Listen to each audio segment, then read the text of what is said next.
Date कितनी होगी रवि आज?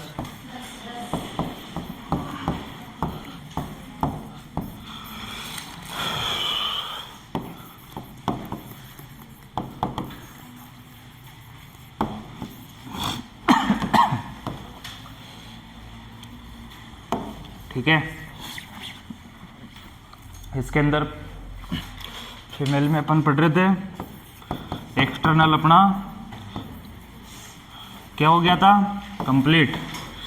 क्या पढ़ रहे थे अपन? Internal genital organ.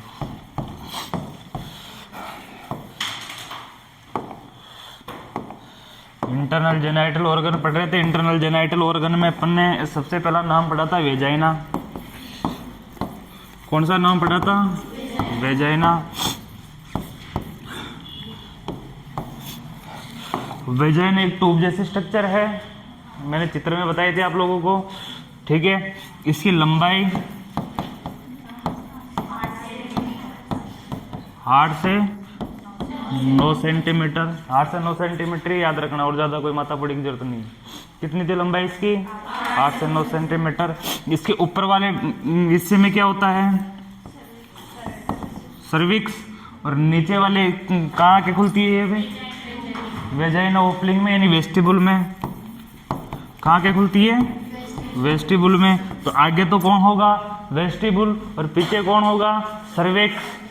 ये तो आगे पीछे का हिस्सा कंप्लीट हो गया, सर्विक्स और वेस्टिबुल। लंबाई होगी इसकी 8 से 9 सेंटीमीटर, आगे से 8 सेंटीमीटर, पीछे से 9 सेंटीमीटर।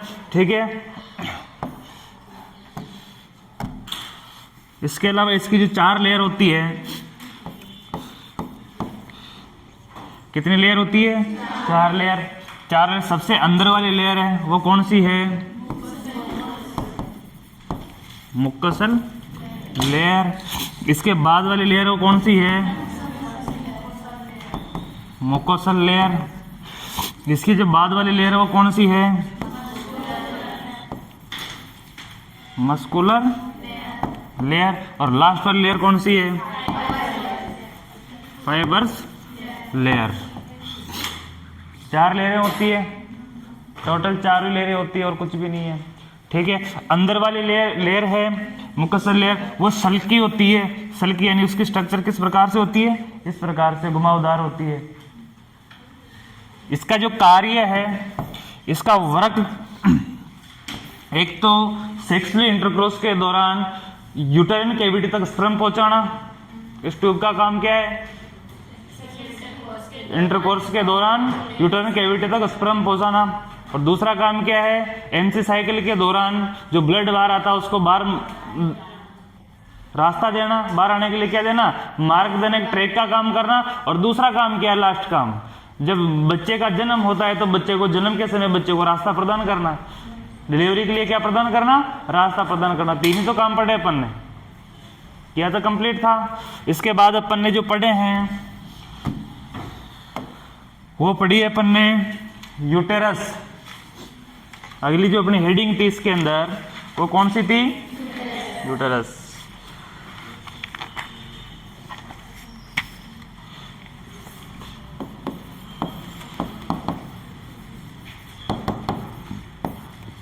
इंपॉर्टेंट है,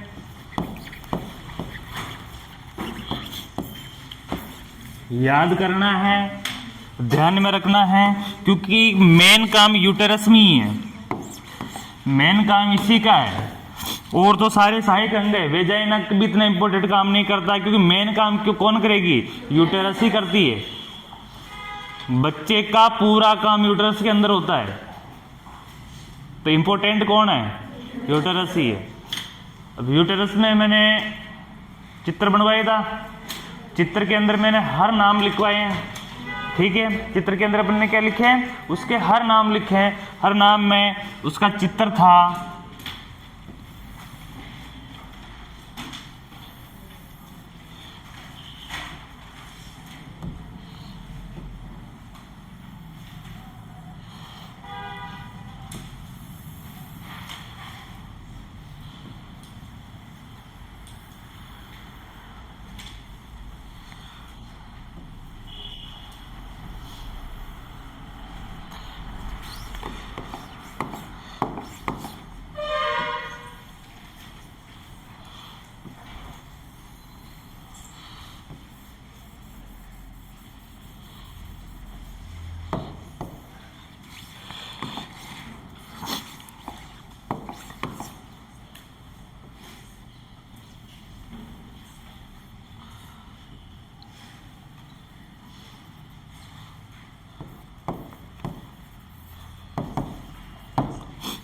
वेजाइना,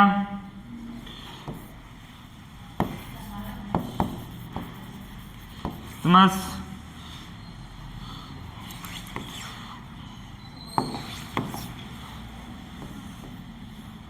इस वाले पार्ट को क्या माना था? सर्विक्स। इस वाले पार्ट को क्या माना था? सर्विक्स।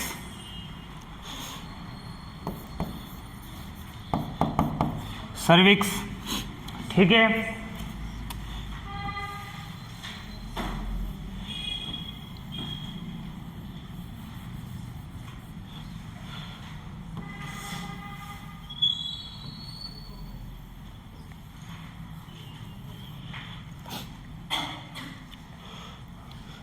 इसको क्या माना? सर्विक्स। सर्विक्स के आगे यहां से लेकर यहां तक का जो पार्ट है इसको किस नाम से जाना? किसके नाम से जाना? कॉर्पस के नाम से। तो इसको कितने भागों में बांटा अपन ने? यूट्रस कैविटी को 3 मेन भागों में बांटा है। कितने भागों में बांटा है? 3 मेन भागों में बांटा है, सर्विक्स में, स्टेमस में और कॉर्पस में, ठीक है। इसके नामकरण और बचे हुए कि अपन कल कर ही लिए थे सारे, आपने लिख ही लिए। कौन सी लेयर इंटरनल लेयर है, कौन सी बाह्य लेयर है, कौन सी मीडियम लेयर है, कौन से ऊपर वाले हिस्से को क्या बोलते हैं, इसके इनको क्या बोलते हैं, इसके कितने कितने पार्ट है, ये सारे अपन ने लिख लिए थे कल, तो नाम लिखवाने की जरूरत है ही नहीं। इसके अंदर अपन ने लिखे थे कि इसकी जो लंबाई है, यूट्रस पहले तो कौन से क्षेत्र में होता है? ये पेल्विक क्षेत्र में होता है। यूट्रन कैविटी कहाँ होती है? पेल्विक क्षेत्र में होती है। कहाँ होती है? पेल्विक क्षेत्र में। पेल्विक कैविटी होती है कैविटी। पेल्विक कैविटी अपने एब्डोमिनल कैविटी के नीचे एक बोन होती है जिसको बोलते हैं पेल्विक बोन, और उस बोन के अंदर जितने भी ऑर्गन होते हैं वो किस कैविटी में आते हैं? पेल्विक कैविटी में। उस बोन के अंदर जितने भी संभाल के रखती है वो जितने पार्टों को, वो किसके अंदर आएंगे? पेल्विक कैविटी के अंदर आएंगे। दूसरी, इसकी उपस्थिति क्या है? कोई पूछते हैं कि इसकी उपस्थिति क्या है, तो क्या उपस्थित है? रेक्टल और ब्लेडर के बीच में इसकी उपस्थिति क्या है?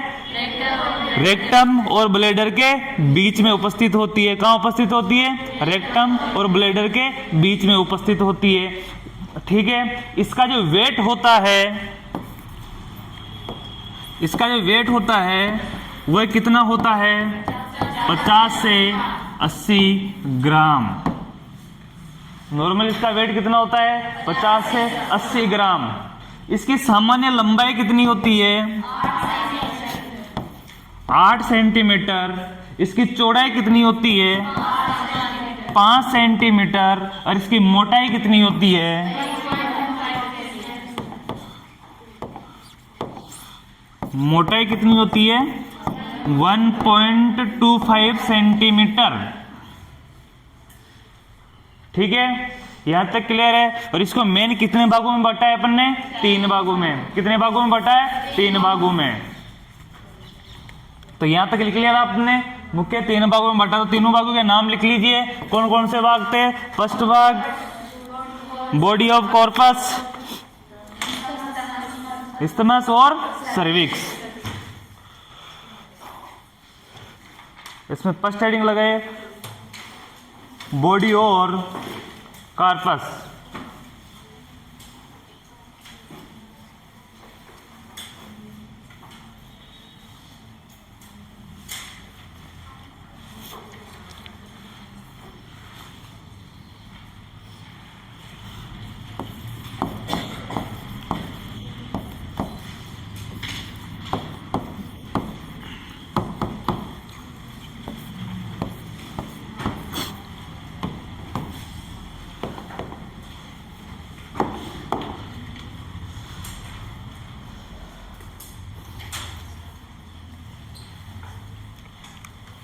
इसमें लिखना यह है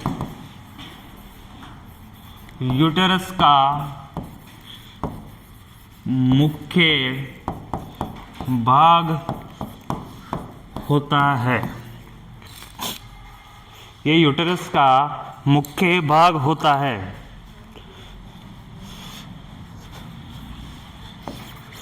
जो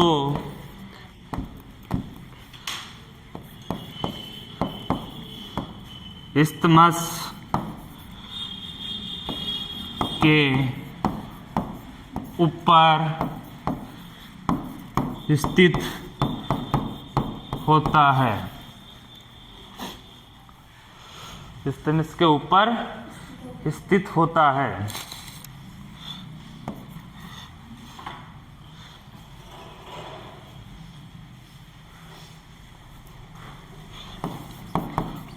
इसमें फैलोपियन ट्यूब जुड़ी होती है।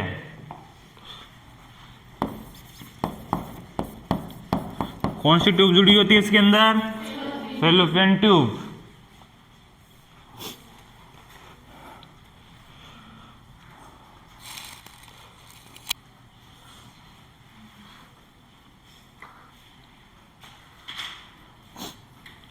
अपन ने पूरी कैविटी को कितने भागों में बांटा है?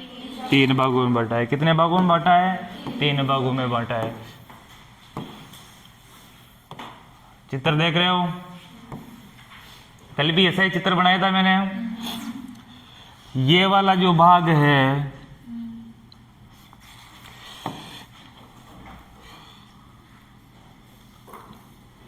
ये वाला जो भाग है, इसको तो किस नाम से जाना है? इस्थमस के नाम से। ठीक है, तो ये भाग तो क्या हो गया? अलग। इसके अलावा इसके इस्थमस के नीचे से एक ये भाग है जहाँ वेजाइना जुड़ा हुआ है, वहां तक का भाग, उसको क्या माना है अपन ने? सर्विक्स। और इस्थमस के जो ऊपर वाला भाग है वो यहाँ से लेकर फंडस के सिर तक जो भाग है उसको किस नाम से जाना है? कार्पस के नाम से। तो कार्पस के अंदर फैलोपियन ट्यूब भी किसके अंदर जुड़ी हुई है? कार्पस के अंदर। क्यों? कार्पस ऊपर से यहाँ तक है तो इसके बीच में जुड़ी हुई है। समझ में आ गई कि कहाँ पे जुड़ी हुई है? इसके बाद हेडिंग लगाना इस्थमस।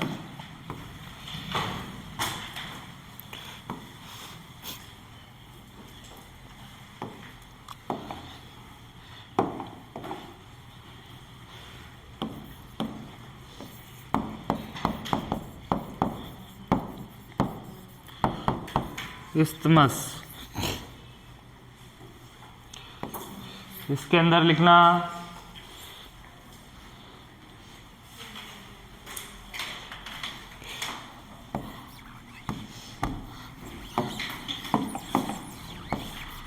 यह यूटेरस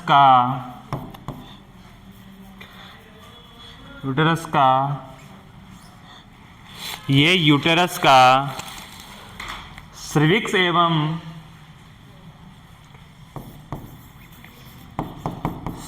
एवं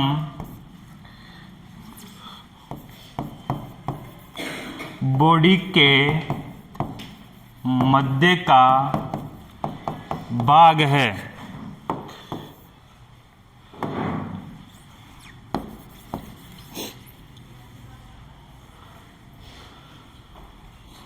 और बॉडी को अपन किस नाम से भी जान सकते हैं?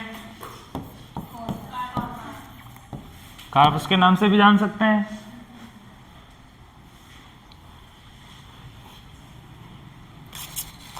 के मध्य का भाग है। ये सामान्यतः इंटरनल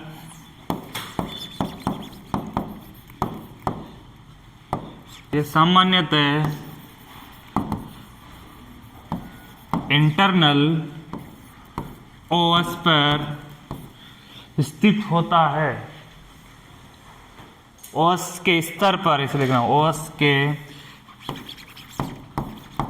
स्तर पर स्थित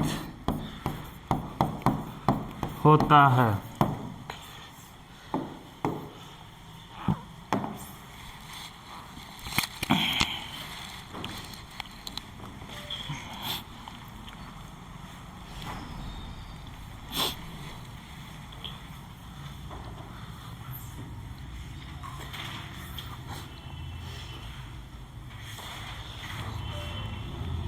अब ओएस मैंने लिखवाए थे,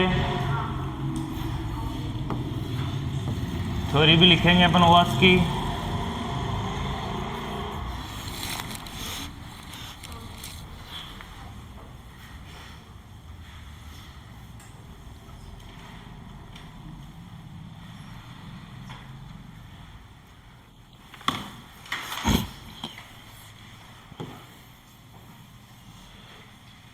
ये चित्र देखा था अपन ने, इसके जो नीचे वाला पार्ट है सर्विक्स का, इसको किस नाम से जाना था? एक्सटर्नल ओएस के नाम से। और ऊपर वाला भाग जहां से स्तन से स्टार्ट हो रहा है, इसको किस नाम से जाना था? इंटरनल ओएस के नाम से। तो ओएस समझ में आ गया।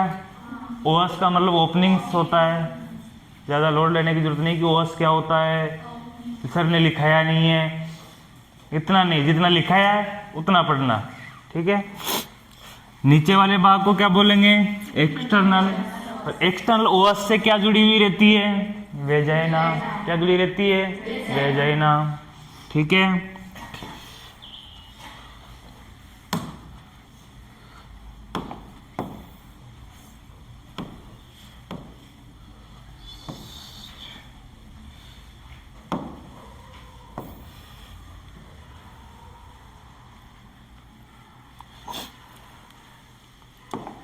इसके बाद बात करते हैं अपन सर्विक्स। थर्ड हेडिंग लगाना, सर्विक्स।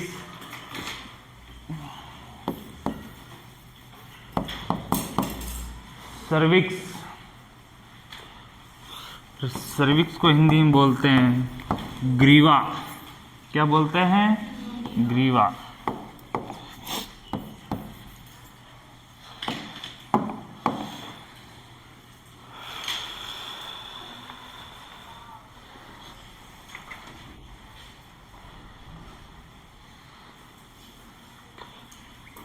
इस पे लिखना,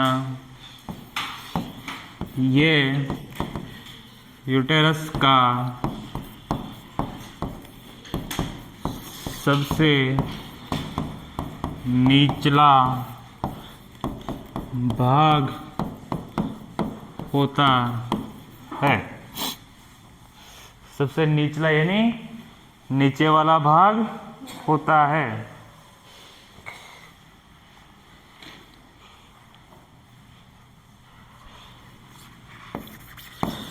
जो इस्थमस के नीचे स्थित होता है। कहाँ स्थित होता है? इस्थमस के नीचे स्थित होता है।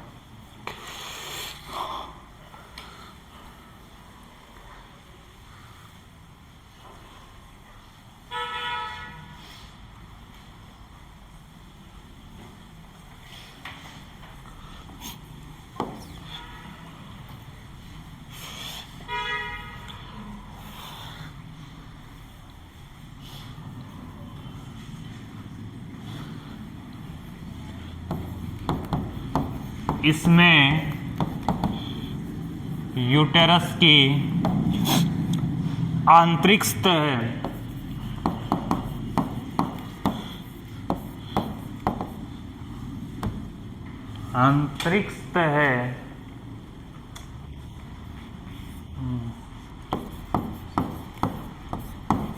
पर दो उबार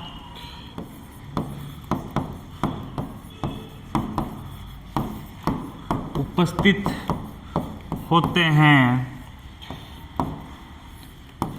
जिन्हें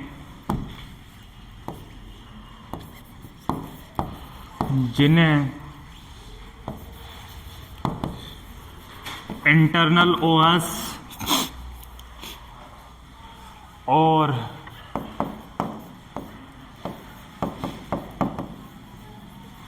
एक्सटर्नल ओएस कहते हैं। अंडरलाइन कर लेना भी।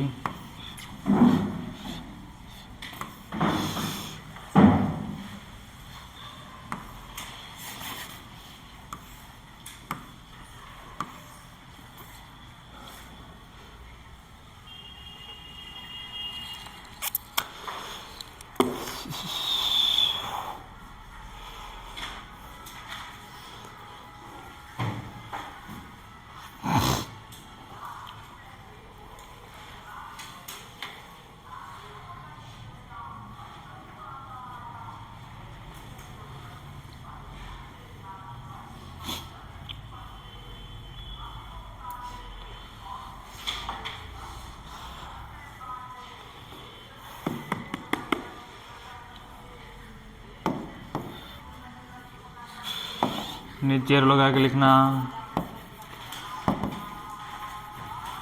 इंटरनल ओवस सर्विक्स को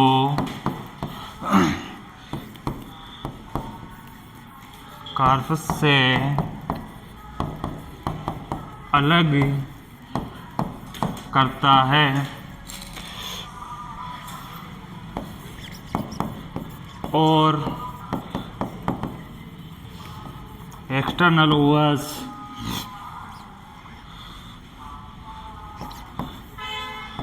सर्विक्स को वेजाइना से अलग करता है।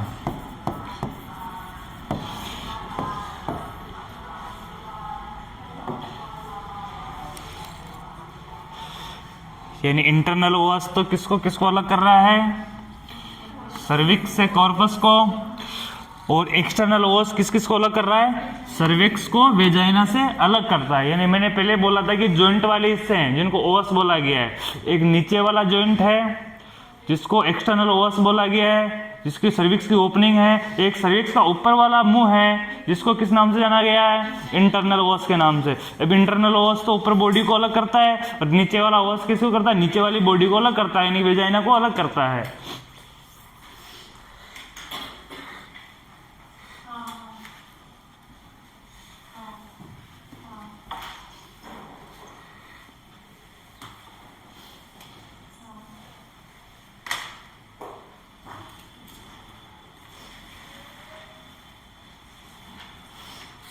नीचे लिखना यूटेरस का वह भाग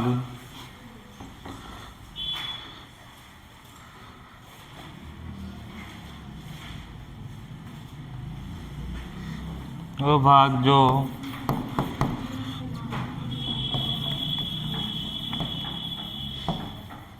फैलोपियन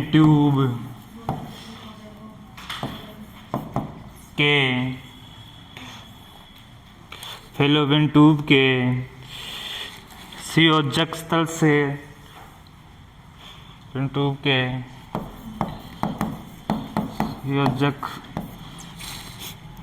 से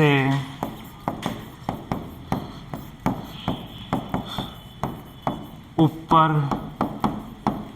होता है उसे क्या कहते हैं, कॉर्नू कहते हैं। क्या बोलते हैं उसको, कॉर्नू। नाम लिखाया था मैंने कल।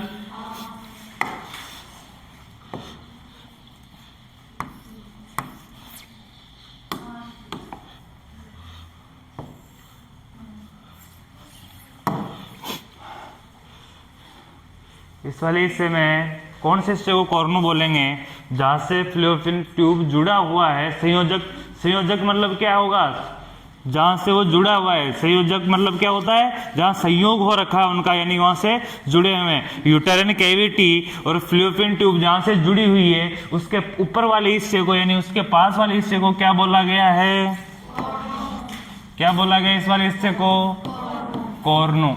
कल नाम लिखवाया था कॉर्नू। फर्टिलाइजेशन कौन से हिस्से में होता है, एम्पुला। कौन से में होता है, एम्पुला पे। ऊपर वाले एरिया को क्या बोलते हैं, फंडस। बाहर वाली लेयर को क्या बोलते हैं, पेरीमेट्रियम। पेरीमेट्रियम। इसको क्या बोलेंगे, सेरोसा और मेसोमेट्रियम। इसके बीच वाले लेयर को क्या बोलेंगे, मायोमेट्रियम। और इसके सबसे अंदर वाली लेयर को क्या बोलेंगे, इंडोमेट्रियम। ठीक है, यही नाम थे।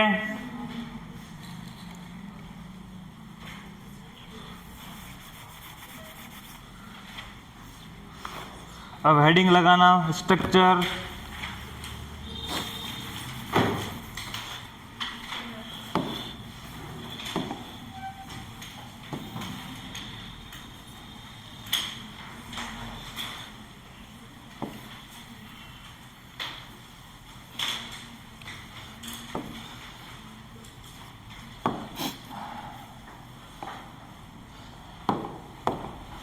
स्ट्रक्चर,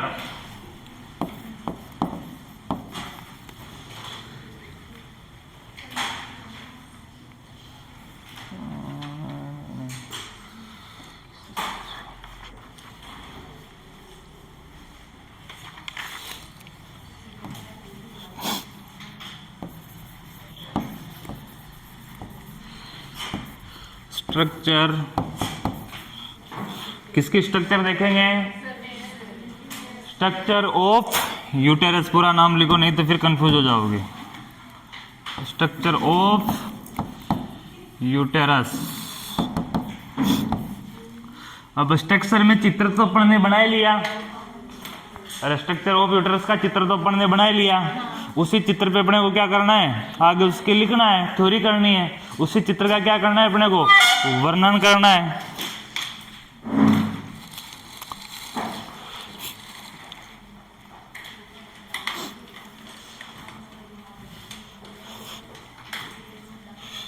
इस पे लिखना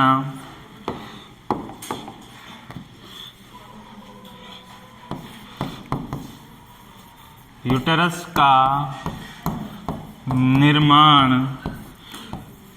3 मुख्य लेयर करती है।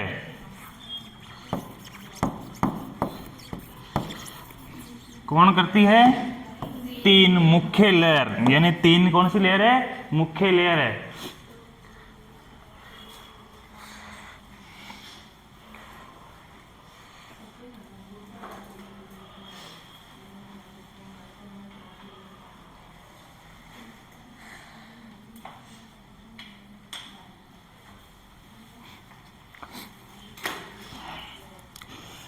अब 3 लेयर कौन कौन सी है? तो तीनों लेयर का आप नाम लिख सकते हो। पहली कौन सी है? कौन सी है? पेरीमेट्रियम। फिर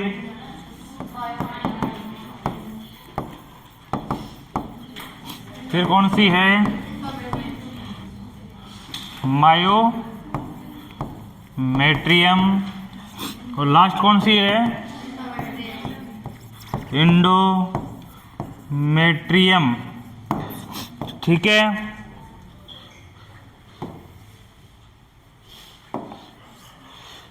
इसी को किस नाम से जाना था? किस नाम से जाना था?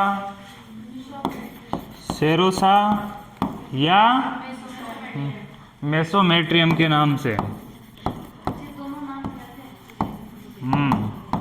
सेरोसा, मेसोमेट्रियम।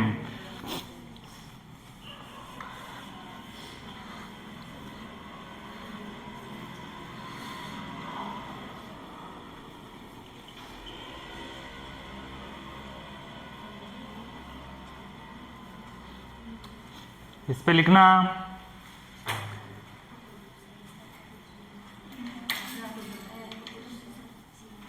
यह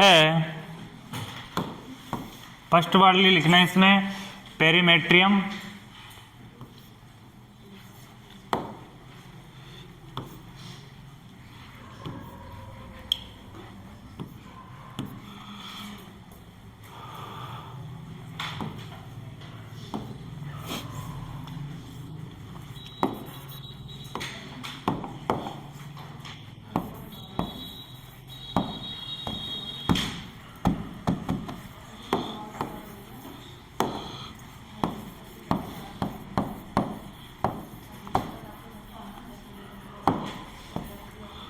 इसके अंदर लिखना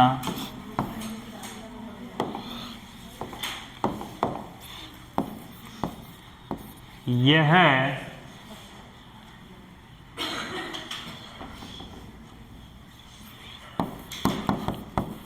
विसेरल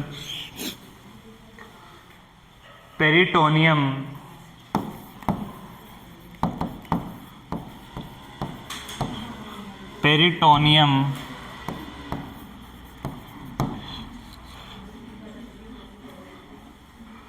की बनी होती है। पेरिटोनियम की बनी होती है। ये लेयर किसकी बनी होती है? विसेरल पेरिटोनियम की बनी होती है। यह संपूर्ण यूटेरस का बाहरी स्तर होता है या बाहरी स्तर का निर्माण करती है।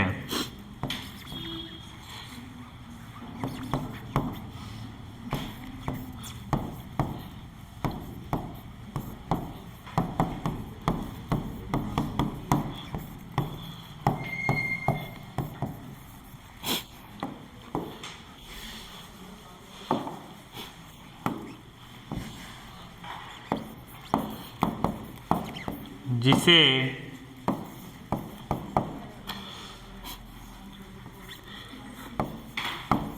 पेरिमेट्रियम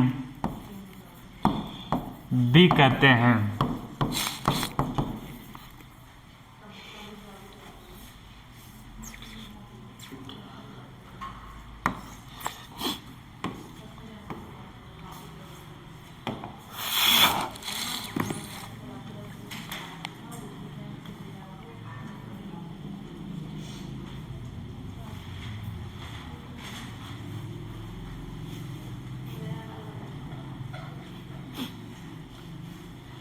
अब ध्यान देना, पेरीमेट्रियम लेयर एक ही लेयर है, बाहर की लेयर है, मोटी लेयर है और पूरी यूटेराइन कैविटी को क्या करती है? कवर करती है। एक ही लेयर, इसकी कोई अन्य लेयरें नहीं है, कोई अन्य पार्ट नहीं है, कोई इसमें अन्य टिश्यू नहीं है, कोई इसमें मिलावट नहीं है। जो भी है सारी किसकी बनी हुई है? एक ही चीज की बनी हुई है और पूरी यूटेराइन कैविटी को क्या करती है? कवर करती है। ठीक है। सेकंड लिखना मायोमेट्रियम।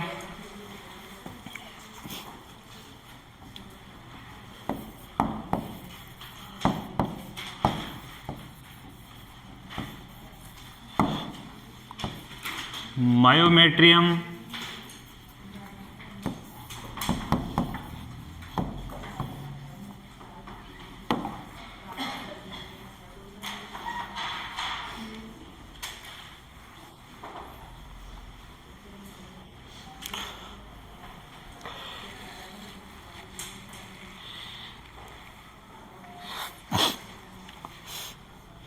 इस स्तर पर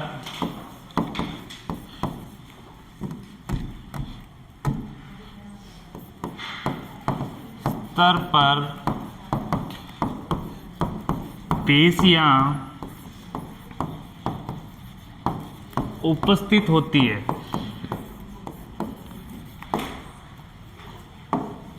क्या उपस्थित होती है? पेशियां।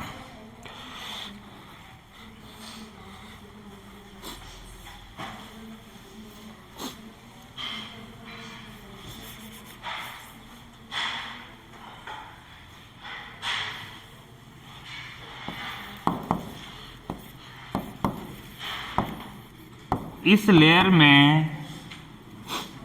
लेयर में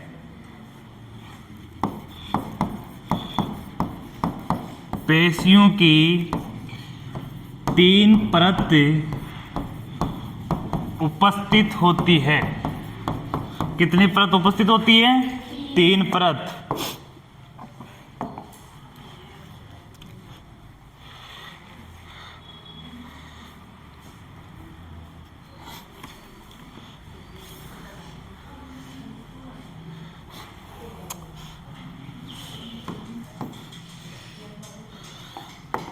इसकी जो पहली परत है उसको बोलते हैं आउटर लेयर। क्या बोलते हैं? Outer layer.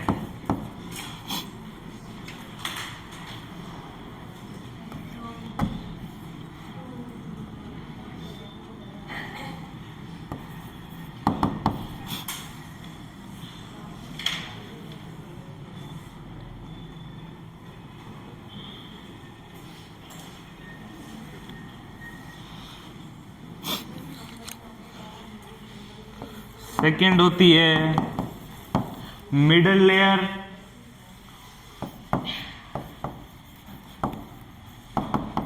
इसके आगे लिखना है ठीक है, इनके नाम लिखेंगे कौन कौन सी लेयर की चीज की बनी होती है। और थर्ड लेयर होती है इनर लेयर।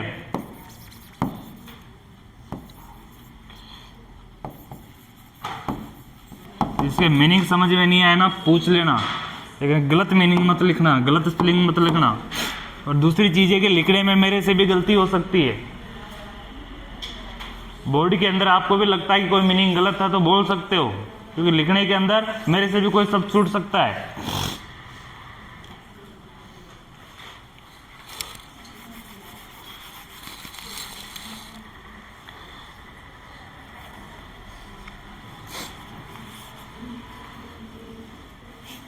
पहला है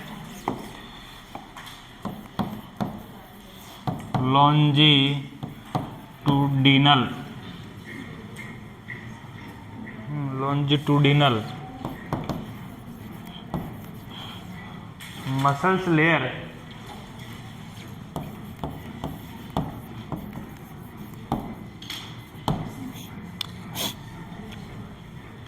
पहली किसकी बनी है? लॉन्जिट्यूडिनल मसल्स की, जो सबसे आउटर लेयर है। अब आउटर लेयर तो किसकी साइड में होगी? पेरीमेट्रियम के साइड में। अरे आउटर लेयर तो सबसे आउटर, यूट्राइन कैविटी की सबसे आउटर लेयर कौन सी है? बाहर वाली लेयर पेरीमेट्रियम। तो इसकी भी आउटर लेयर की बात होगी तो किस तरफ होगी उपस्थित? पेरीमेट्रियम की तरफ। तो ये किससे जुड़ी रहेगी? पेरीमेट्रियम से। इसके बाद होगी middle layer.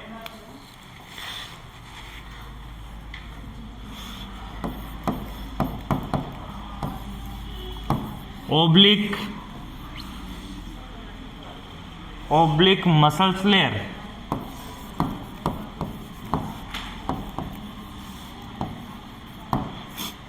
Oblique muscles layer.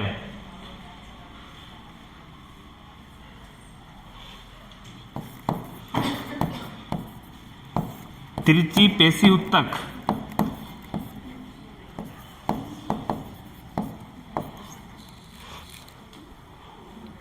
नहीं, तिरछी पेची उत्तक मतलब इस तरह लिखना, तिरछी उत्तक और हो जाएगा। ओब्लिक यानी तिरछा। अरे आप हिंदी जानते हो ना, हिंदी में लिखते हो तो ओब्लिक कैसे होती है? ऐसी होती है। तो ओब्लिक, तो ये लेयर किस प्रकार से बनी हुई है? इसमें ओब्लिक के प्रकार की, जिसको इसका नाम क्या दिया गया है? Oblique muscles layer.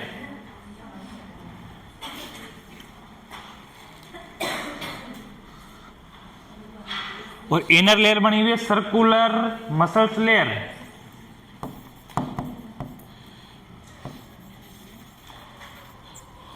Circular muscle layer.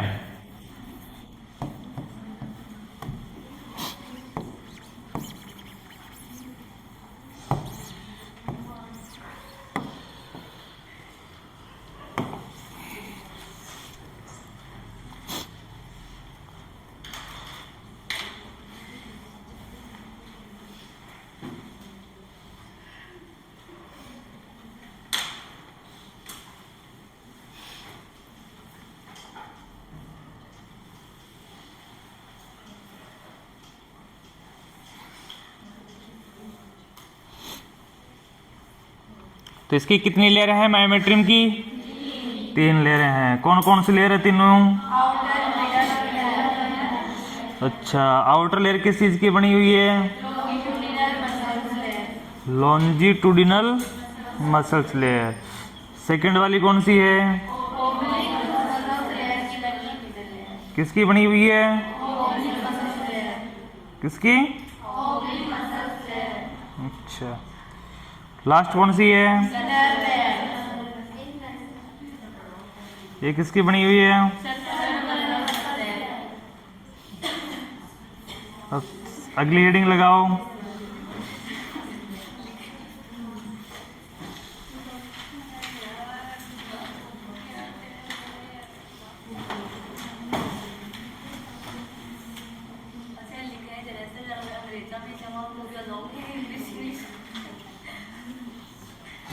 पढ़ो ना भाई, पढ़ो।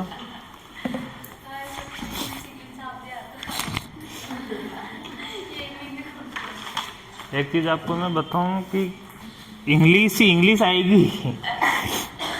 और जब आपको पढ़ाया गया था पहली से 12वीं क्लास तक तो हिंदी इंग्लिश दोनों पढ़ाई गई होगी, तो जितना हिंदी में ध्यान दिया था उतना इंग्लिश में ध्यान देते तो आज ये नौबत नहीं आती ना। ऐसा तो हो ही नहीं सकता है। हाँ तो मैं पढ़ा रहा हूँ अंग्रेजी, तो पढ़ो।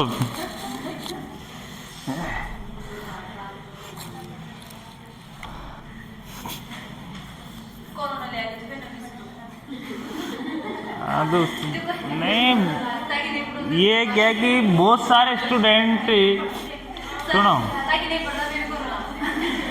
पढ़ना पड़ता है, अरे बातें नहीं। बहुत सारे स्टूडेंट कोविड के अंदर ओनली प्रमोट की बदौलत पास हुए हैं, नहीं तो पास तक नहीं होते बोर्ड एग्जाम में। लेकिन गवर्नमेंट ने क्या कि उनको प्रमोट कर दिया था, और वो क्या है कि जैसे उनके हिसाब से जो भी लगा उनको ऐसा परसेंटेज बढ़ा के दे दी, 10th में दे दी, 9th में दे दी, 11th में 12th में दे दी, लगभग अरे आपके नहीं दी, उस समय जो 12th में थे उनको तो दी थी।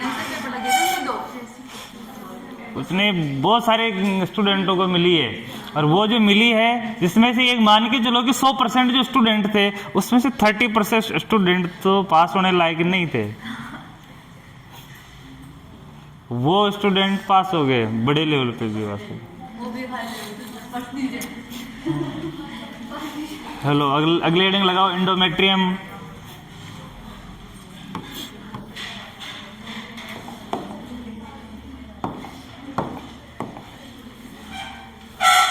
एंडोमेट्रियम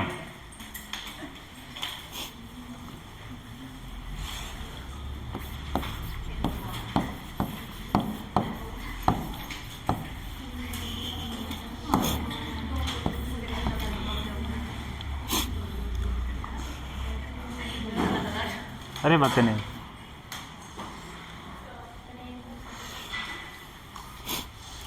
एंडोमेट्रियम इंपॉर्टेंट लेयर है, और इस लेयर का सबसे ज्यादा काम है, क्या हो गया फिर, ये सबसे आंतरिक परत है, ये सबसे आंतरिक परत है। इसके 2 स्तर होते हैं, इसके 2 स्तर होते हैं।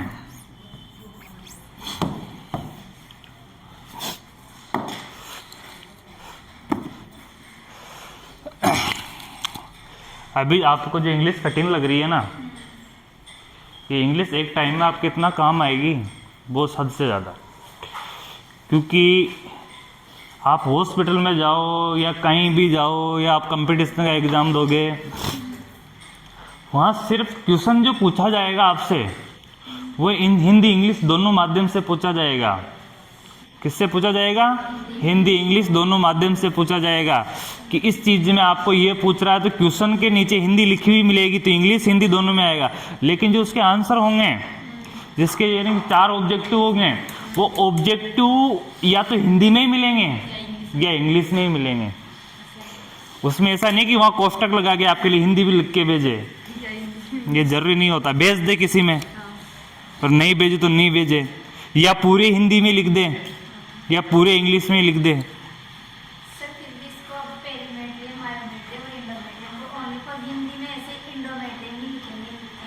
लिखेंगे तो भाई वो तो वर्ड तो इंग्लिश के आएंगे। इसको गूगल में सर्च करके देख लो, हिंदी में कोई लेयर का नाम हो तो, और आएंगे तो ऐसे अजीब आएंगे जो आपको इंग्लिश अच्छी लगेगी। आएंगे ना गूगल में इनके हिंदी में नाम, तो इतने अजीब आएंगे कि आप, जैसे अपन ने इसमें लिखा है पहले circular muscular layer, circular muscles layer, क्या नाम लिखा है इसका? Circular muscles layer. ये इंग्लिश में तो इजी लग रहा है, हिंदी में पढ़ोगे तो वर्तुल पेशीय स्तर। इसको क्या पढ़ोगे? वर्तुल पेशीय स्तर। तो कठिन कौन सा है ज्यादा? हिंदी वाला। वर्तुल पेशीय स्तर क्या होता है? और आप देखो कि आपके जो एग्जाम में आएगी चीजें या कहीं भी आएगी तो वर्तुल पेश स्तर कहीं नहीं आने वाला है। आप पढ़ते रहो वर्तुल पेश स्तर में, फिर जब एग्जाम में आपको नहीं दिखेगा फिर सोचना है कि सर्कुलर तो आ गया, लेकिन ये होता है क्या है, अपने तो वर्तुल पढ़ा था तो वर्तुल नहीं आएगा, एग्जाम में भी आएगा तो क्या आएगा, सर्कुलर ही आएगा। चाहे हिंदी में लिखा हुआ मिले लेकिन मिलेगा क्या, सर्कुलर ही मिलेगा, वर्तुल बहुत कम आएगा क्योंकि वर्तुल कोई नहीं पढ़ते हैं।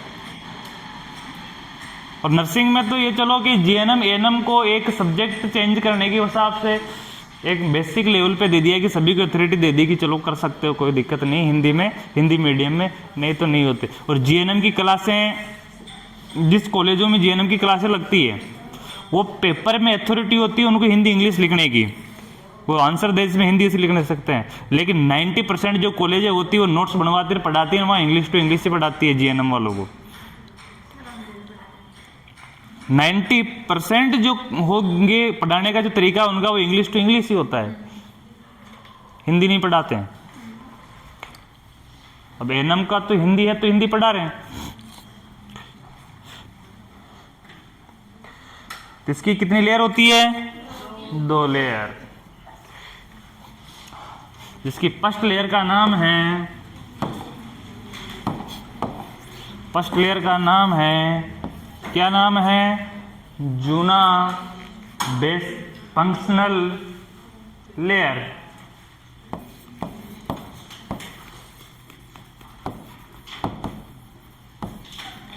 जूना फंक्शनल लेयर।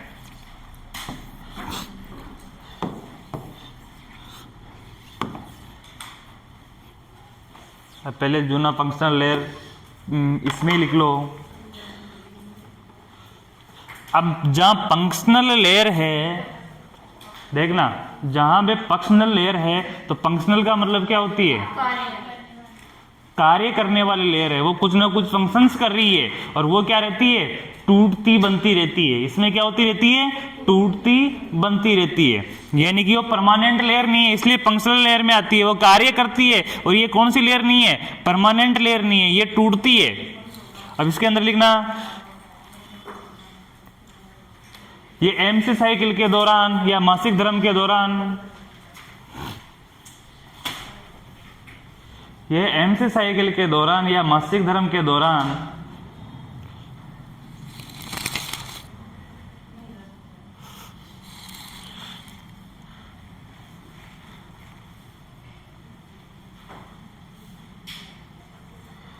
टूटता रहता है या टूटती रहती है,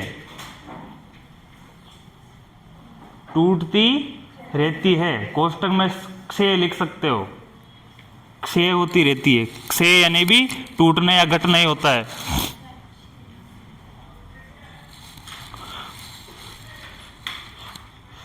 इसका निर्माण, इसका निर्माण, इसका निर्माण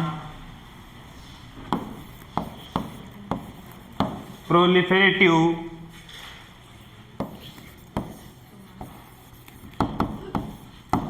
फेज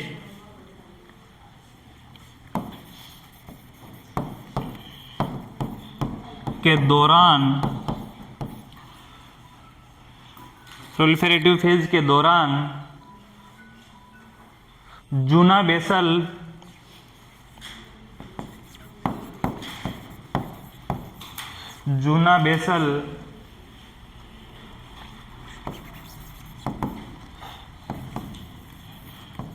लेयर द्वारा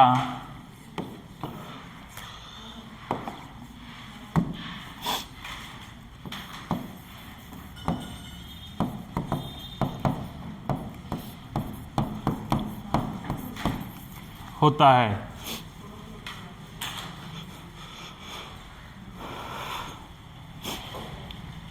अब भी ध्यान देना,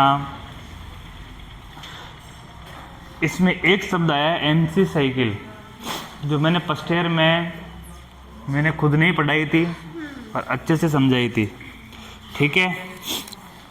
एमसी साइकिल का नॉर्मल पीरियड कितना होता है?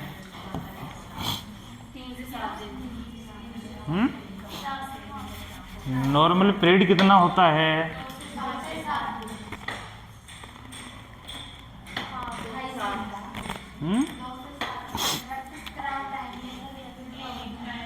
अरे ब्लीडिंग टाइम नहीं पूछ रहा मैं, पीरियड टाइम पूछ रहा हूँ। टोटल पीरियड टाइम कितना होता है? साइकिल कितनी होती है? 28 दिन की। मैं पीरियड पूछ रहा हूँ, पीरियड में पूरी साइकिल आ गई ना। नॉर्मल कहाँ से कहाँ तक होगा? 21 से 36, यानी 21 दिन के बाद कभी भी आ सकता है, 36 दिन से पहले कभी भी आ सकता है। इसके अंदर अगर आ रहा है तो वो क्या कहलाएगा? नॉर्मल।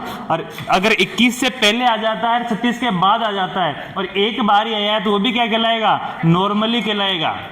वो भी क्या कहलाएगा? नॉर्मल। लेकिन हर बार 36 के बाद आता है या हर बार 21 से पहले आता है तो वो कौन सा होगा? एबनॉर्मल।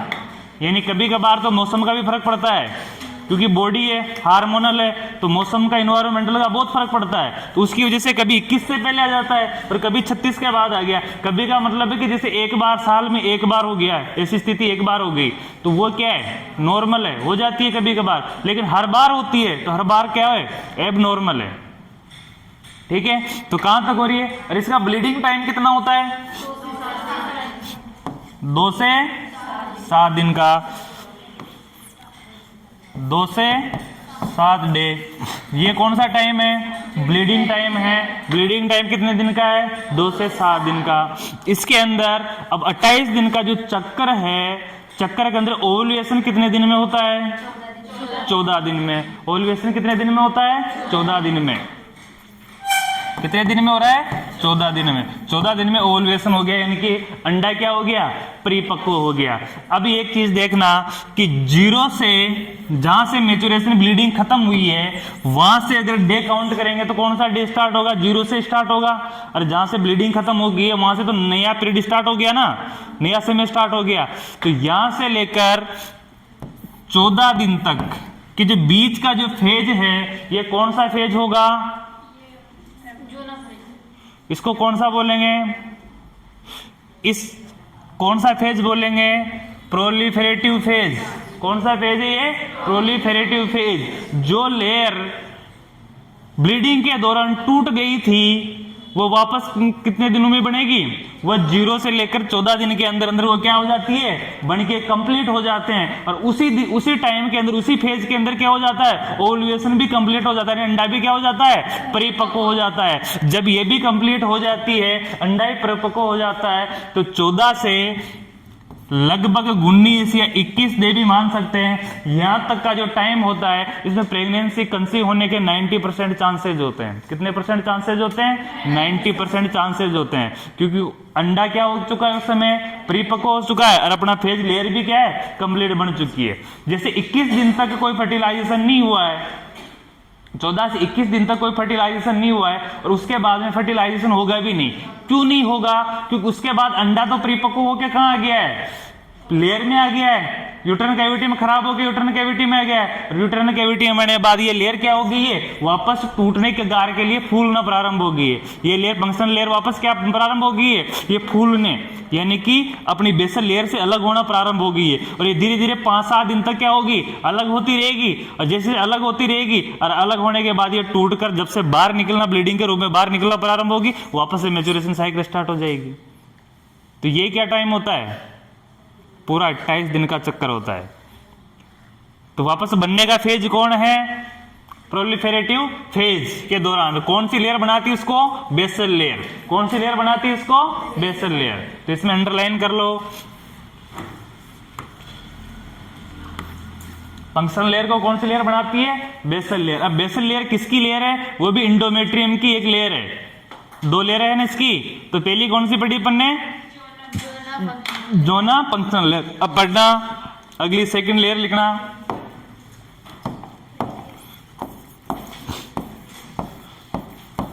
जोना बेसल।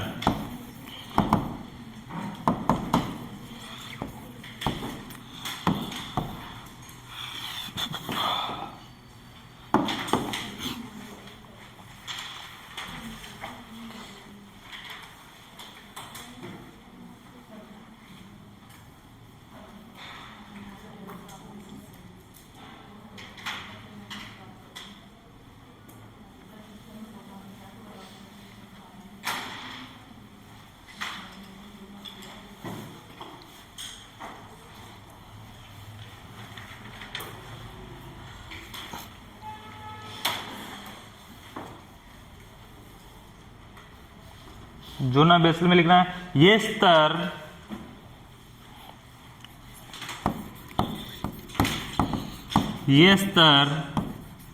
नए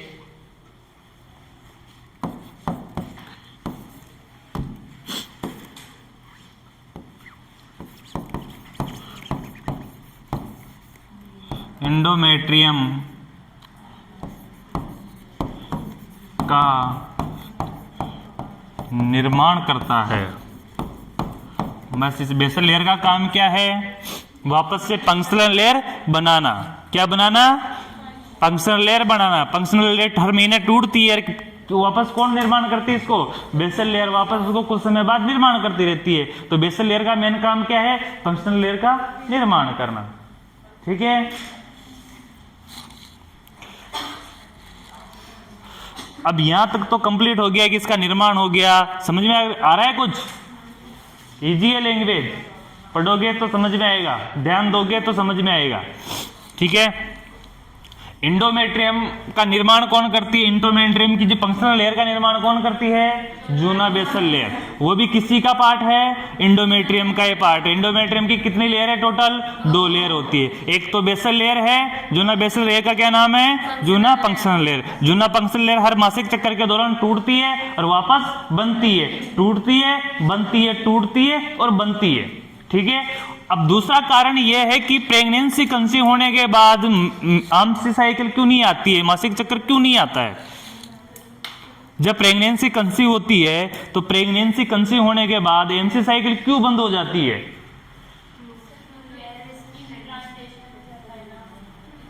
बिल्कुल, क्योंकि प्रेगनेंसी कंसीव के दौरान इसका क्या हो जाता है? इन्फ्लामेशन हो जाता है। इंडोमेट्रियम की जो फंक्शन लेयर है इसका इन्फ्लामेशन हो जाता है। ये क्या हो जाती है? फूल जाती है। ये क्या हो जाती है? फूल जाती है। और जब ये फूल जाएगी तो फूलने के बाद इसका नाम क्या हो जाएगा उस समय? Decidua layer. इस लेयर का क्या नाम हो जाएगा? Decidua layer. और डेसिडुआ लेयर क्या काम करेगी? ये भ्रूण को रोकने का, उसको प्रोटेक्शन करने का और उसके साथ साथ प्लेसेंटा का निर्माण करवाने का काम करेगी। क्या काम करेगी? प्लेसेंटा का निर्माण। और जिसको बोलते हैं इम्प्लांटेशन। भ्रूण का क्या होता है? जाइगोट का इम्प्लांटेशन, यानी यूटरन कैविटी के अंदर इम्प्लांटेशन करवाने का काम करती है, उसको परमानेंट करने का काम करती है और उसका प्लेसेंटा बनाने का काम करती है। वो कौन काम करेगी? जैसे जैसे बच्चे का जन्म हो जाता है, जन्म होने के 3 महीने बाद, लगभग 3 महीने बाद वापस से ये लेयर बनना प्रारंभ हो जाती है और लगभग वापस से एमसी साइकिल स्टार्ट हो जाती है। किसी में 6 महीने में होती है, किसी में 12 महीने लग जाते हैं, किसी में 3 महीने से पहले किसी में नहीं होती है। लगभग प्रेगनेंसी क्लियर होने के 3 महीने बाद ही ये प्रक्रिया स्टार्ट होती है। लेकिन किसी किसी के ये 6 महीने में हो जाती है, किसी के 10 महीने में होती है, किसी के 12 महीने में होती है, लेकिन हो जाती है वापस से स्टार्ट। और जहां से स्टार्ट होगी वहां से समझ लेना चाहिए कि वापस क्या होने लग गया है? ओव्यूलेशन होने लग गया है, वापस अंडाणु परिपक्व होने लग गए हैं, वापस फीमेल प्रेग्नेंट हो सकती है। ये है। लेकिन फिर भी जो फीमेल बच्चे को स्तनपान करवाती है, यानी एक्सक्लूसिव ब्रेस्ट फीडिंग करवाती है, वो 6 महीने तक प्रेग्नेंट नहीं होती है, क्योंकि एक एक्सक्लूसिव ब्रेस्ट फीडिंग भी परिवार नियोजन का काम करता है। जब तक माता बच्चे को एक्सक्लूसिव ब्रेस्ट फीडिंग करवाती है, यानी पूर्ण रूप से ब्रेस्ट फीडिंग करवाती है, वो साल भर करवाए तो ठीक, वो 6 महीना करवाए तो ठीक, यानी बराबर रूप से time to time breast feeding करवा रही है, तो उसकी प्रेगनेंसी कंसीव नहीं होती है। क्योंकि उसके कौन काम करेगा? परिवार नियोजन का बच्चे के ब्रेस्ट फीडिंग काम करेगी। ब्रेस्ट फीडिंग क्या है कि वो हार्मोन एक्टिव नहीं होने देते हैं, वो कंसीव नहीं होने देते हैं। ठीक है, तो वो भी एक सबसे बड़ा काम है, क्योंकि जब तक ब्रेस्ट फीडिंग चलती रहेगी, जब तक ऑक्सीटोसिन चलता रहेगा।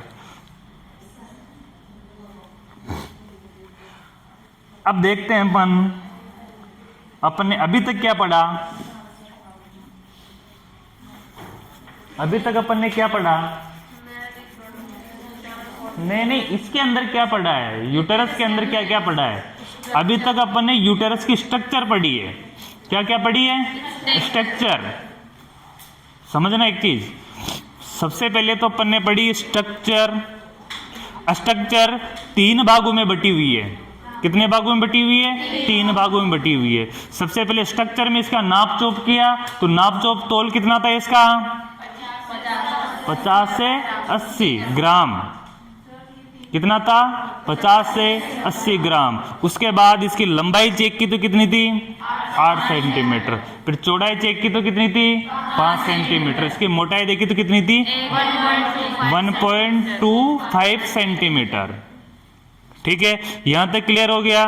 फिर इसके बाद देखा कि ये रेती कहाँ है, तो रहने का देखा कि ये रेक्टम और कौन से ब्लेडर के? यूरिनरी ब्लेडर के मध्य स्थित होती है। कहाँ स्थित होती है? यूरिनरी ब्लेडर के मध्य स्थित होती है। इसके बाद इसकी स्ट्रक्चर देखी तो स्ट्रक्चर किन किन चीजों से बनी हुई? कि 3 चीजें तो मेन है, 3 पार्ट हो गए इसके, और इसकी स्ट्रक्चर 3 लेयर से मिलकर बनी है। कितने लेयर से मिलकर बनी है? 3 लेयर से मिलकर बनी है। 3 लेयर की जो पहली लेयर है उसका नाम क्या है? पेरीमेट्रियम। और दूसरा उसका नाम क्या है? मेसोमेट्रियम और सेरोसा, उसी का नाम है। इसका मेन काम क्या है? बॉडी को कवर करना। और कौन से मसल्स की, कौन से चीज की बनी हुई है वो?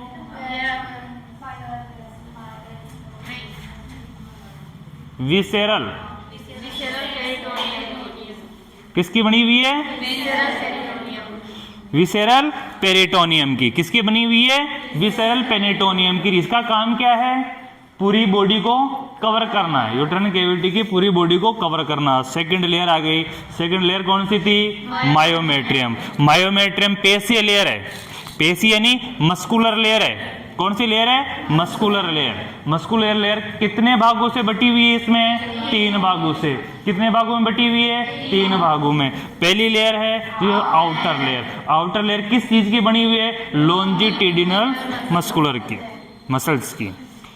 ठीक है, सेकंड लेयर यानी कि मिडल लेयर। मिडल लेयर किसकी बनी हुई है? ओब्लिक मसल्स की। किसकी बनी हुई है? ओब्लिक मसल्स की। लास्ट लेयर है जो कौन सी है? Inner layer. इनर लेयर किसकी बनी हुई है? सर्कुलर मसल्स की। किसकी बनी हुई है? सर्कुलर मसल्स की। इसके बाद तीसरी स्टार्ट होती है। तीसरी कौन सी है?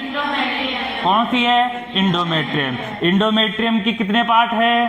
2 पार्ट है। 2 पार्ट कौन कौन से हैं? जूना फंक्शनल और जूना बेसल। जूना फंक्शनल का काम क्या है? हर मासिक चक्र के साथ टूटना और निया बनना। उसे निया बनाने का काम कौन कर रही है? जूना बेसल लेयर।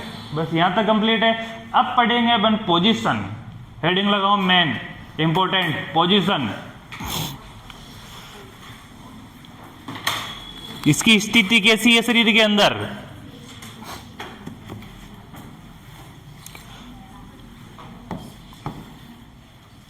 जैसे स्ट्रक्चर पढ़ी है वैसे पढ़ेंगे पोजीशन।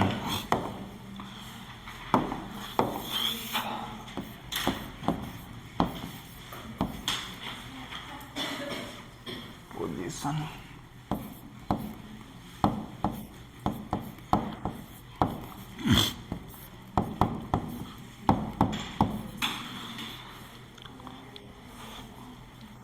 पोजीशन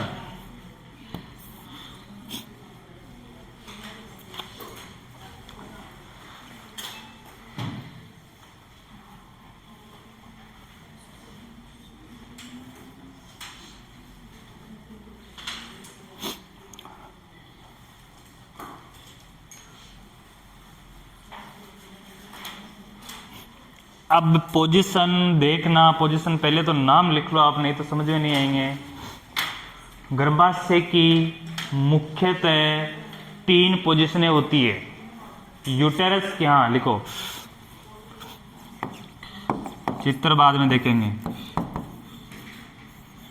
यूटेरस की मुख्यतः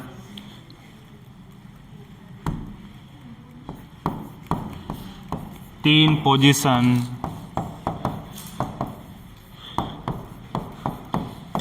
होती है।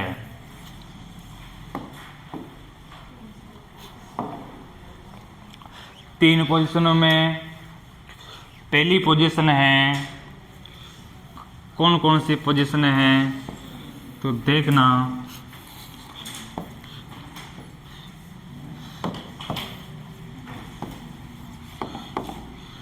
पहली जो पोजीशन है उसको बोलेंगे एंटरवर्टेड।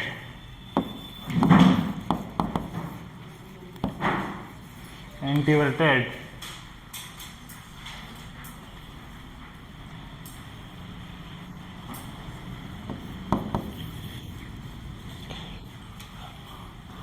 सेकंड है जिसको बोलेंगे मिड पोजीशन,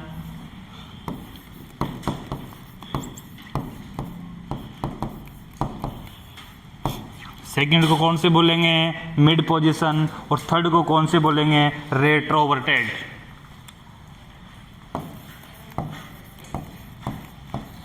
रेट्रोवर्टेड,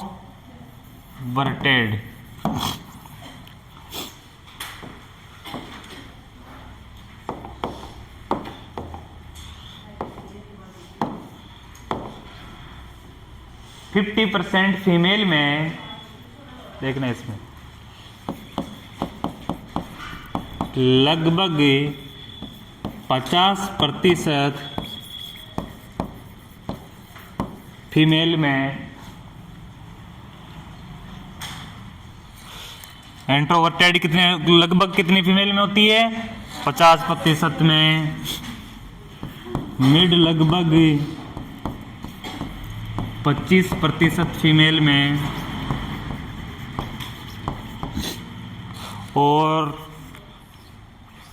ये भी कितनी होगी रेट्रोवर्टेड भी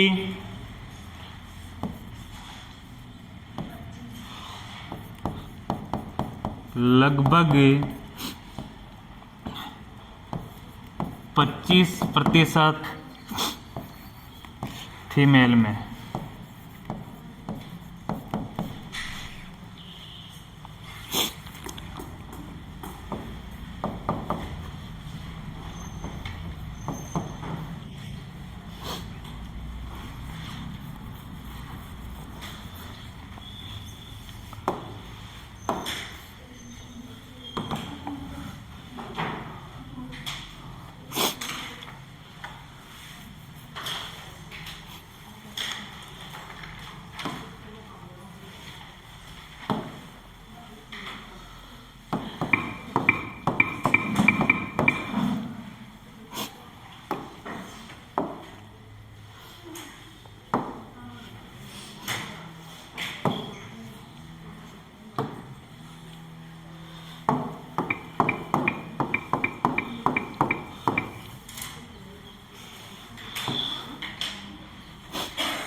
ध्यान देना,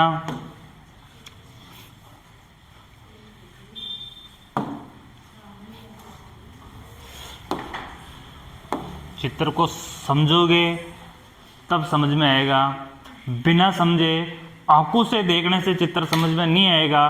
जब तक चित्र दिमाग में नहीं चलेगा, जब तक पोषण दिमाग में नहीं चलेगी, जब तक अंदर एंट्री नहीं होगी, तब तक वो समझ में नहीं आएगा। आंखों से देखने से तो मूवी तक समझ में नहीं आती है, ध्यान नहीं होता है ना।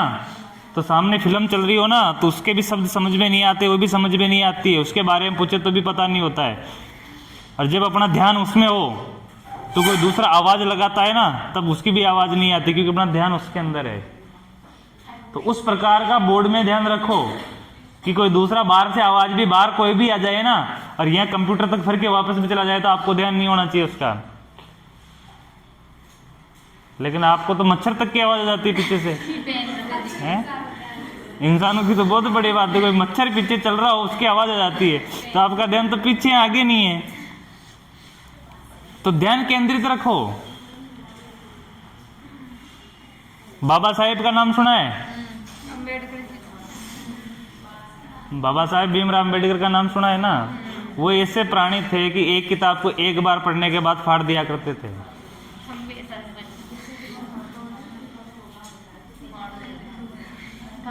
पर इस प्रकार के प्राणी थे कि इतनी शुद्र जाति के थे, इतनी नीची जाति के थे कि स्कूल में एंट्री तक नहीं होती थी।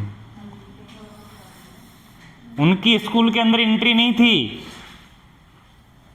क्योंकि उस समय स्कूल कम गुरुकुल ज्यादा थे, और गुरुकुल वाले छुआछूत की भेदभाव करते थे।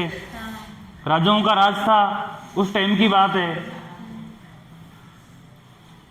तो गुरुकुल के गेट के बाहर बैठ के पढ़ते थे, और उस समय स्टडी इस प्रकार की होती कि बोर्ड नहीं होते थे, चौक नहीं होते थे। उस समय ओनली बोलकर बताया जाता था।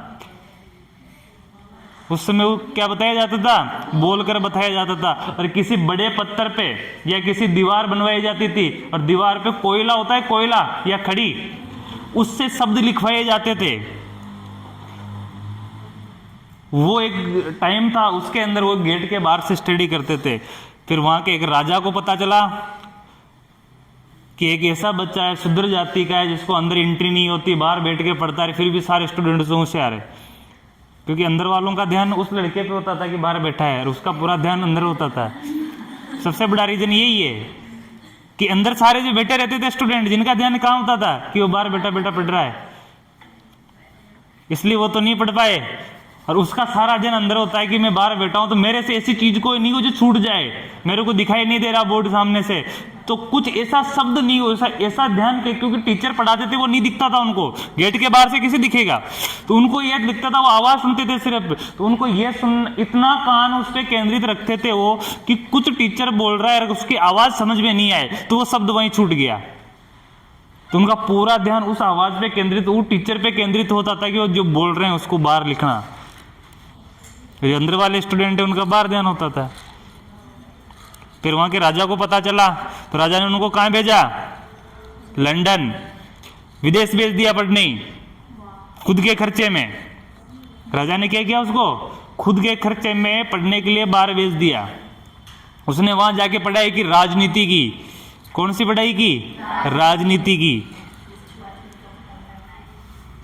और जब राजनीति की पढ़ाई करके जिस बंदे को हिंदी तक नहीं आती, शुद्र जनजाति का था, उस बंदे ने लंदन यूनिवर्सिटी में 18 घंटे बिना वॉशरूम किए, बिना पानी पिए, इंग्लिश में भाषण दिया था। कितना? वर्ल्ड रिकॉर्ड अभी का भी।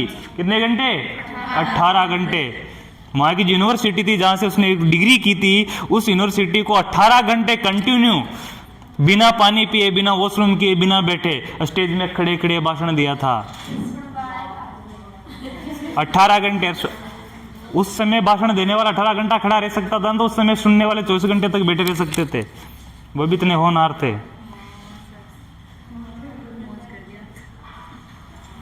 तो एक बार बैठने वाला व्यक्ति इंग्लिश में इतना लंबा लंदन की यूनिवर्सिटी में भाषण दे सकता है, तो क्या कर सकता है? जब वो हिंदुस्तान आए, देश आजाद होने के बाद हिंदुस्तान पहुंचे, तो हिंदुस्तान की अर्थव्यवस्था डगमगा गई। हिंदुस्तान की अर्थव्यवस्था ही नहीं थी, क्योंकि अंग्रेज छोड़ के गए थे, नियम नहीं थे, कोई कानून नहीं था हिंदुस्तान के पास, किसी प्रकार का कोई व्यवस्था नहीं थी हिंदुस्तान की। तो व्यवस्था करने के लिए किसको सौंपा गया काम? भीमराव अम्बेडकर को सौंपा गया। डॉक्टर भीमराव अम्बेडकर को सौंपा गया कि आपको एक संविधान निर्माण करना है। संविधान का मतलब क्या होता है? वो नियम जिससे हिंदुस्तान चलेगा, वो एक कायदा, एक कानून बनेंगे। तो ये काम किसको सौंपा गया? डॉक्टर भीमराव अम्बेडकर को सौंपा गया। अब डॉक्टर भीमराव अम्बेडकर ने सोचा कि अपन जो संविधान बनाएंगे वो सारे देश से क्या होगा? डिफरेंट होगा। तो इससे अच्छा है कि अपन सारे देश घूमे सबसे पहले। तो भीमराव अम्बेडकर ने क्या किया? पूरा वर्ल्ड भ्रमण किया, और जितने वर्ल्ड के जितने संविधान थे उनको पढ़े।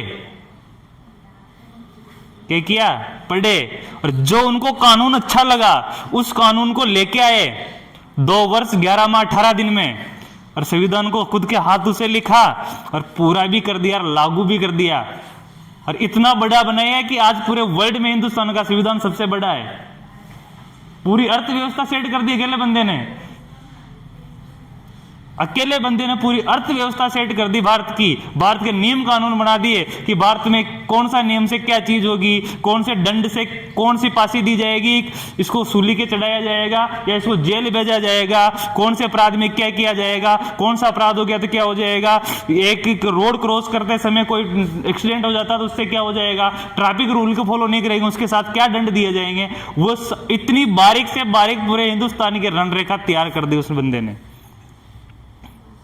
जिसको आज पूरा भारत बाबा साहेब के नाम से जानता है। लेकिन उसका क्या एक ही था कि उसको दोबारा पढ़ने की जरूरत नहीं थी, नहीं तो पूरे वर्ल्ड के संविधान वो नहीं पढ़ता और उसकी स्थिति नहीं थी कि वो कभी खुद की एक बना लेता, संविधान बना लेता। नहीं, एक बार उसके कच्चा मकान था, शूद्र जनजाति के थे, चबूतरी के बाहर एक चबूतरा था, उसमें बैठ के पढ़ रहे थे। बैंड बाजे के साथ बारात निकल के गई, उस समय बारात जाया करती थी, वो घोड़ा गाड़ी ऊंट गाड़ी में जाया करती थी, घोड़े ऊंटों में जाया करते थे, राजा महाराजाओं की बारातें हुआ करती थी, बैंड बाजा हुआ करता था। बैंड बाजा भी ये वाला नहीं होता था, मस्क वाला हुआ करता था, इसमें ढोल नगाड़े ओनली, बिना माइक के गाना गाया जाता था, क्योंकि माइक था ही नहीं उस समय, तो शोर शराबा बहुत होता था। अरे जानवर जाएंगे, घोड़ा गाड़ी जाएगी कच्चे रास्ते में, तो शोर शराबा हुआ करता होगा। अब एक बाराती पीछे छूट गया, उसने भीमराव जी से आके पूछा कि यहां बारात निकल के गई थी क्या, तो उन्होंने बोला कि मुझे पता नहीं है। नहीं तो अगर गांव बारात देखने के लिए बाहर निकल जाता है, किसकी बारात आ रही है, दुल्हा कैसा है, पर उसका अपनी स्टडी में इतना ध्यान केंद्रित था कि इतने शोर शराबे के साथ बारात निकल के गई, उसको पता नहीं था। इसलिए उसमें इतने गुण थे कि जिस पेज को एक बार पढ़ लिया ना, उस पेज को फाड़ कर फेंक दिया करते थे, दोबारा पढ़ने की नौबत नहीं थी जीवन में। उस कदर बनो, काबिल बनो। अब आपको तो पढ़ते ही आ रहे हो और अपना मोबाइल फोन जेब में भू भू कर रहा है, वाइब्रेट हो रहा है, तो आपको यही सबसे बड़ा दिक्कत है कि मैसेज किसका आया। अब आपका ध्यान बोर्ड में लगेगा, आपको तो उस मोबाइल में कि मैसेज किस चीज का है उसमें चला गया ध्यान पूरा ही।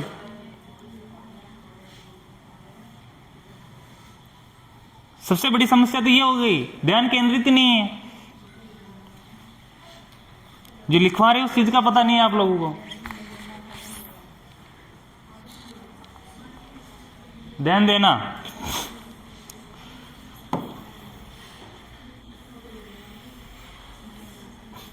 चार चीजें दिख रही है आपको, चार चीजें दिख रही है, इसमें एक चीज गायब है।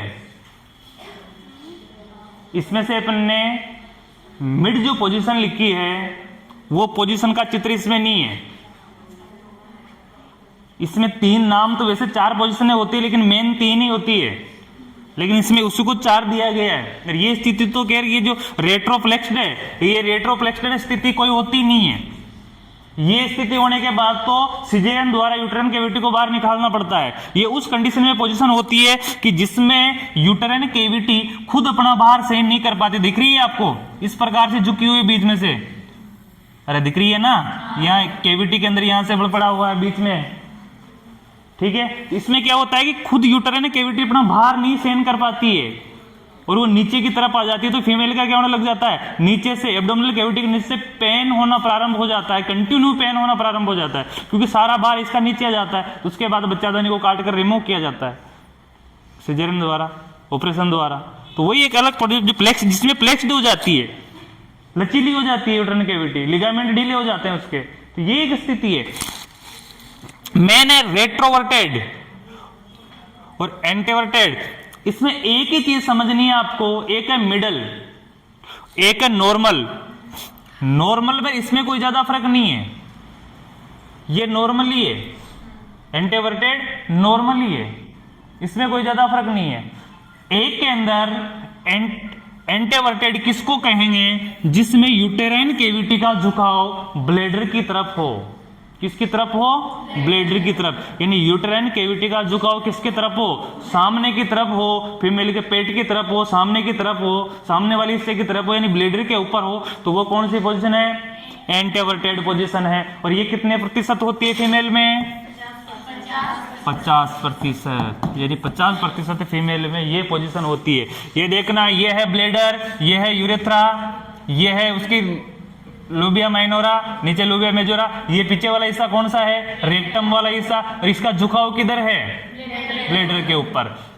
किसकी तरफ है, ब्लैडर के ऊपर। अब ब्लैडर के ऊपर, एक तो ब्लैडर के ऊपर वजन आ रहा है तो ये गलत है, इसमें पीला पीला दिया हुआ है, इसने ब्लैडर के ऊपर टिका रखा तो ये गलत है, ये नॉर्मल पोजीशन नहीं है। नॉर्मल पोजीशन कौन सी है, ये वाली, इसमें ब्लैडर के और उसके बीच में हल्का सा गैप है, वो नॉर्मल यूटेरस है। जिसके पीछे दिया हुआ है एक अलग कलर का, उसमें इसमें गैप है, तो वो कौन सी पोजीशन हो गई, नॉर्मल पोजीशन है। और ये कौन सी है, एंटीवर्टेड पोजीशन। एक रेट्रोवर्टेड। रेट्रोवर्टेड पोजीशन के अंदर जो यूटेराइन कैविटी का झुकाव होता है वो रेक्टम की तरफ होता है।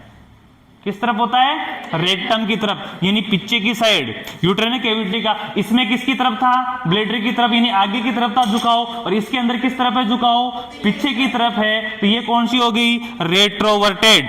इसको किस नाम से जानेंगे, रेट्रोवर्टेड के नाम से। ये कितने प्रतिशत होती है फीमेल में, 25%। कितने प्रतिशत होगी, 25%। एक ऐसी पोजीशन जो इसमें नहीं दी हुई है, इसमें चित्र नहीं दिया हुआ है, लेकिन उस पोजीशन को मैं बताता हूं कि वह पोजीशन जिसमें बिल्कुल सामने न तो वो रेट्रोवर्टेड हो न एंटीवर्टेड हो, न तो वो आगे है और न पीछे, बिल्कुल मध्य में खड़ी है। जैसे इसके इधर झुकी हुई है तो ये कौन सी पोजीशन है, एंटीवर्टेड हो गई। एक में इधर पीछे झुकी हुई तो ये कौन सी पोजीशन है, रेट्रोवर्टेड हो गई। लेकिन एक ऐसी कंडीशन है कि जिसमें न तो झुकी हुई है न इधर है, ओनली बीच में खड़ी है।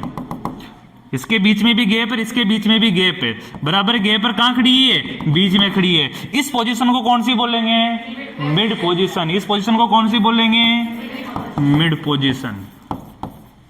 ठीक है, समझ में आ गई तीनों पोजीशन है नॉर्मल। ये तो पोजीशन है तो नॉर्मल ही है, एब नॉर्मल कोई सी भी नहीं है। सभी में फीमेल प्रेग्नेंट होनी है, लेकिन ये बताई जा रही है कि कुछ फीमेल में 50% में यूटेराइन कैविटी की पोजीशन इस प्रकार से होती है, 25% में इस प्रकार से पोजीशनें होती है। क्योंकि शरीर में उपस्थिति कैसी है, पोजीशन कैसी है, वो दिखा रहे हैं अपन। है सारी नॉर्मल, सभी में प्रेग्नेंट होगी, सभी में कंसीव होगी, सभी में डिलीवरी होनी है। क्योंकि जो सारी अंदर की जो पोजीशन है वो सारी काम तो बराबर ही कर रही है। फिलोपियन ट्यूब का भी काम चल रहा है, ओवरी भी काम कर रही है, मैच्योरेशन साइकिल भी आ रहा है, सब कुछ आ रहा है, लेकिन उसकी सिर्फ पोजीशन चेंज है। तो वो पोजीशन चेक कर रहे हैं भी कि इसकी पोजीशन क्या है, अगर शरीर के अंदर इसकी पोजीशन क्या है। तो 3 पोजीशन है इसकी मेन है, जिसमें से 50% पोजीशन जो फीमेल में होती है वो कौन सी है, एंटीवर्टेड। कौन सी है, एंटीवर्टेड जो 50% है। और 25% कौन सी है, मिड और रेट्रोवर्टेड। रेट्रोवर्टेड जिसमें रेक्टम की तरफ झुकी हुई है, किस तरफ झुकी हुई है, रेक्टम की तरफ, यानी कि मलाशय की तरफ झुकी हुई है, रेक्टम की तरफ झुकी हुई है। और मिड में बिल्कुल बीचों बीच खड़ी है, न तो वो रेक्टम की तरफ झुकी हुई है न ब्लैडर की तरफ झुकी हुई है, बीच में खड़ी है, वो कौन सी हो गई, मिड पोजीशन। और जिसमें वो यूरिनरी ब्लैडर की तरफ झुकी हुई है, कौन सी हो गई, एंटीवर्टेड पोजीशन। ठीक है, समझ में आ गई यहां तक चीज।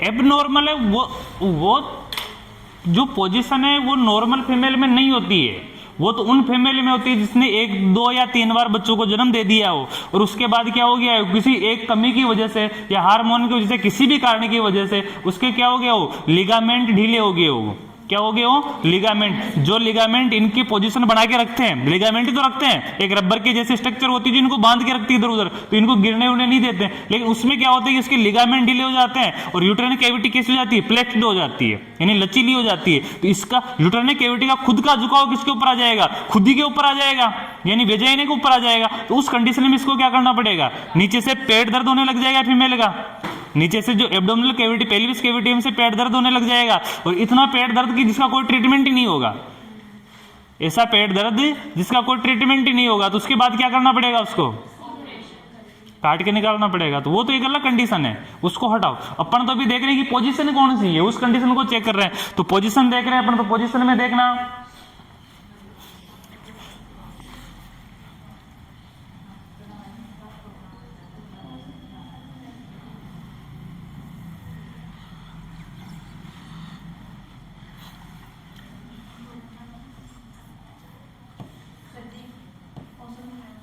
जय हो।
अरे बातें नहीं, बातें करने के लिए नहीं बोला किसी को, चित्र बना लो, साथ के साथ में बना रहा हूं।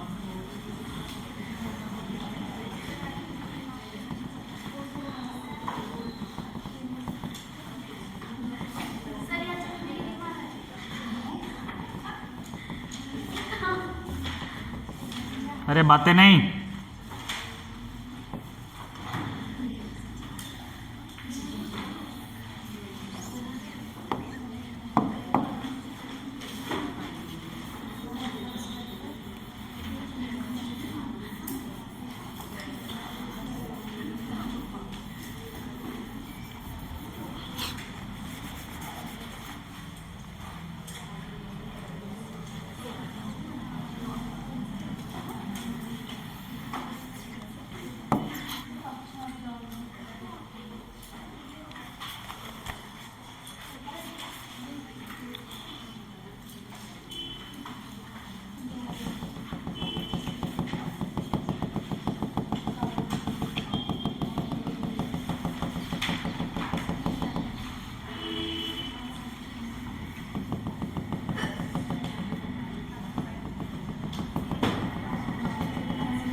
अरे बातें नहीं,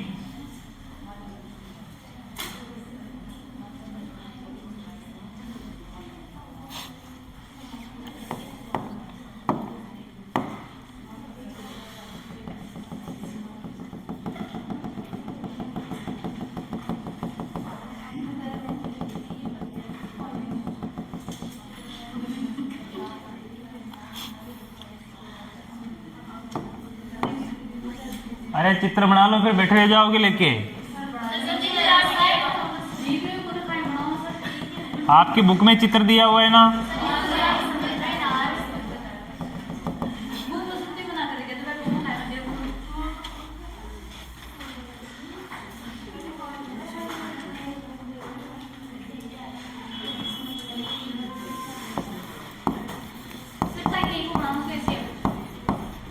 बिल्कुल।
ठीक है, फर्स्ट हेडिंग लगाओ इंट्रोवर्टेड। इसमें लिखना ज्यादा नहीं लिखवाएंगे कुछ।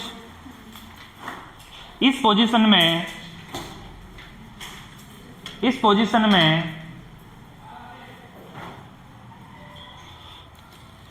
यूटेरस का झुकाव,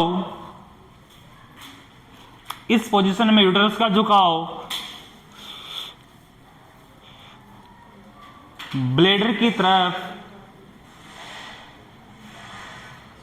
होता है, ब्लैडर की तरफ होता है। और यह लगभग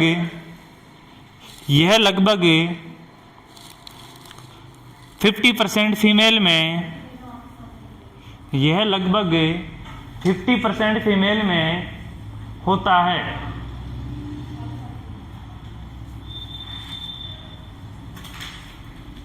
सेकंड लिखना मिड पोजीशन।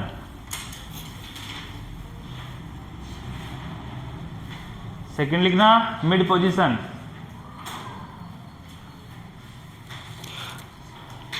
मिड पोजीशन में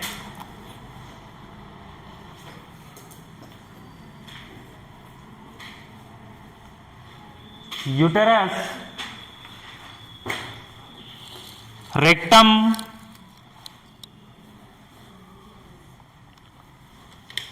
और ब्लैडर के मध्य, रेक्टम और ब्लैडर के मध्य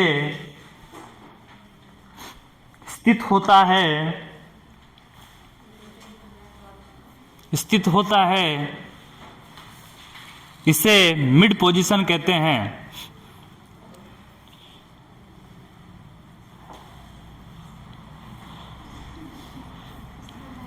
थर्ड लिखना रेट्रोवर्टेड।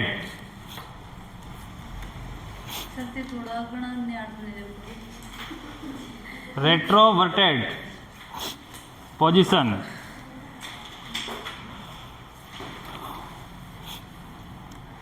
रेट्रोवर्टेड पोजीशन। इस पोजीशन में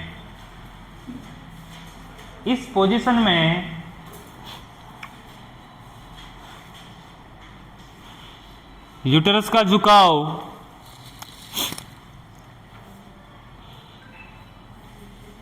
हल्का रेक्टम की तरफ, इस पोजीशन में यूटेरस का झुकाव हल्का रेक्टम की तरफ होता है, जो लगभग 25% फीमेल में होता है, जो लगभग 25% फीमेल में होता है।